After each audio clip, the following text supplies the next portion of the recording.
Hey guys, and welcome to this week's episode of Social Marketing. My name is Eric Hammond with the Orange Stack. I appreciate you following along each week as we really uncover different strategies and tips on how you can use social media in your business. Today we're going to talk about how to really increase your ad results and get a better bang for your dollar. So we're always really on the lookout for a cheaper way to advertise, how to get leads more affordable, really what you can do, and I think that's why Facebook took off so well, is because it's more affordable to get your message across people than paid advertising like postcards and radio ads and billboards and other traditional media. So Facebook is very affordable for that.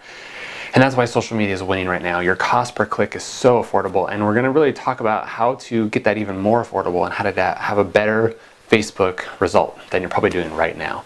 So we're working with a lot of clients who are, number one, seeing better results from social media, but they're also spending probably more money than they could. We just actually had a campaign that ran this last weekend, and we went from I want to say like a $20 per lead result down to a $4 per lead result. So a fifth the price. That's incredible. And it's just because of the simple strategies that we're going to teach you here today. So one of the first things that you should look at is, combining multiple objects of your campaign. So what are you trying to do? Most people are trying to either sell a house or drive traffic or get somebody to call them, right? There's like a main targeted point of having your Facebook ad run. When you're a small business, you can actually combine these efforts to kind of double up the ad, if you will. So when you're a small business, think about that. I'm trying to drive traffic to my website. I'm trying to get likes and followers on Facebook so that I can grow my community and get more organic reach, and I don't have to keep paying Facebook to keep my ads out there. But there's other things too, as you drive traffic to open houses or get people to fill out a landing page and try to get their information of a buyer, things like that. In the beginning, I would try to drive as much traffic to your website as possible so that you can track those results and get them homes that they may be interested in seeing and get as much website traffic as you can. And then also building up your Facebook page, your business Facebook page, as much as possible so that you can get more likes and followers that way. So combine those efforts into one. In your post, basically what you're going to want to do is choose the objective of getting more likes and traction that way, but then also you're going to have your website on there so people can click and see that. So think about a multi-prong approach with your Facebook advertising and what you're going to do. Again, if you're having an open house, you're trying to get listings, and you're probably also trying to find motivated buyers who want to buy that property. So there's a two-prong approach for that one ad. So consider that, just kind of recycling your ad, if you will, into a multi-prong approach. Tip number 2 is to define your audience and use the targeting feature. We talk about this a lot around here, so you probably have already heard this. It's not new news at the moment, but a lot of people still don't know how much you can target on Facebook. Not only can you target their location, you can get down to a zip code or a city or a radius of mileage that you're trying to target around a certain area, but you can also target age, sex, language, things like that. So we had a lady the other day at a class who said, look, I'm in the Spanish community. I just want to advertise towards people who speak Spanish. That's easy to do on Facebook. They make it real simple. So other things that you can do though is target interest and things that they're not interested in. So for example, if I'm selling homes, I want to target people likely to move. I want to target people who've looked at Zillow and Redfin, people who probably qualify for a mortgage, meaning that they have a specific amount of income to qualify for the home that I'm trying to sell, right? So think about the things that your ideal client would probably represent in selling or buying a house and who I'm going to build that audience around, and you can do that. You can weed out people who've recently bought. You can weed out people who've maybe gone through foreclosure recently. You can weed out real estate agents, so you're not marketing towards each other. So think about how you're going to market and who you're going to put your message in front of, and then maybe who you don't want to see that message. So there's also an interesting thing which most people don't realize. You can target 3 different ways for an area. You can target people who live there. You can target people who've been there recently, meaning that maybe they commute there for work. And then you can also target people who want to go there. So if you're a vacation destination and people are planning to come to your area on a vacation, maybe you want to have a specific message to those people because you're a summer destination and it might be a good vacation home for somebody. So think about that in your audience, and when you're creating these ads, you can get very specific on Facebook, and that's one of the beauties of it, and that's why usually Facebook wins when it comes to custom advertising in that form. Okay, tip number 3 is to split test. We talk about that. Always be testing. A-B-T. Always be testing. Kind of the new acronym for me. But always have an A-B test going. Even if I've created a new ad that I feel is going to perform well, I want to have a split test just to see which one works better.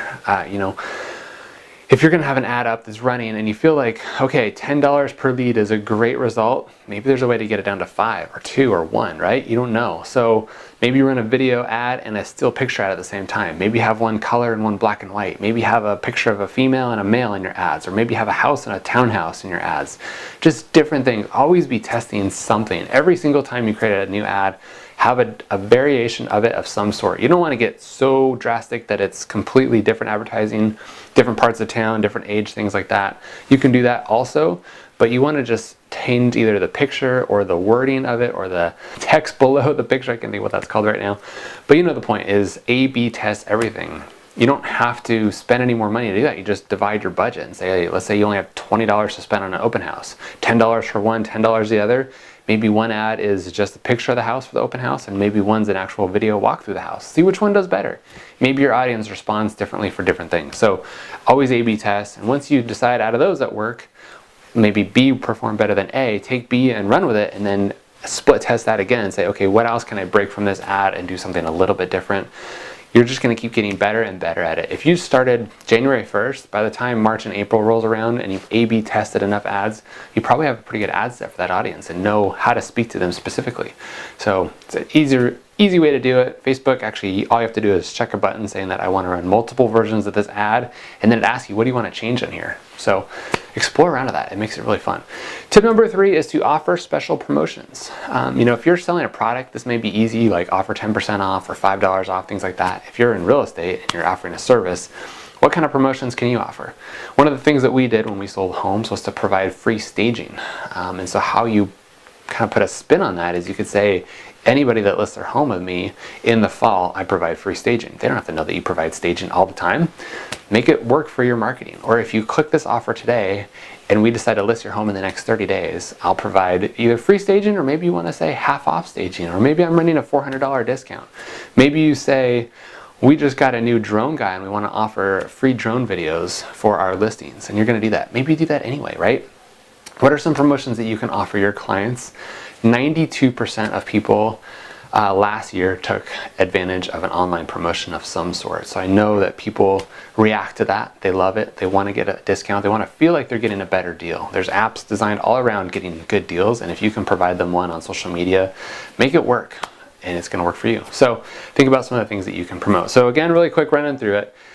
Combine your objectives, have multiple reasons for running an ad, define your audience, understand really who wants to buy your house and who you want to work with.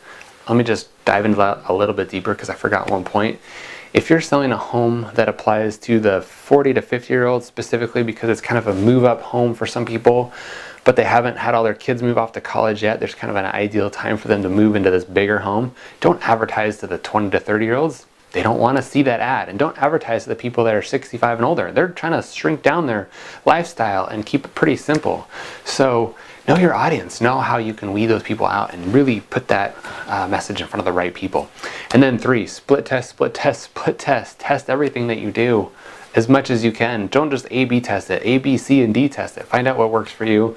And then the last one is offer promotions. So hopefully this video finds you well. We try to provide this social media tips and strategies as much as we can. We also do our awesome Facebook Friday show, which we answer your questions and really talk about growing your business as a whole. So thanks for following along. It's Thanksgiving this week. I hope you guys are having an incredible holiday season, and we'll catch you next week. I'll talk to you soon. Thanks.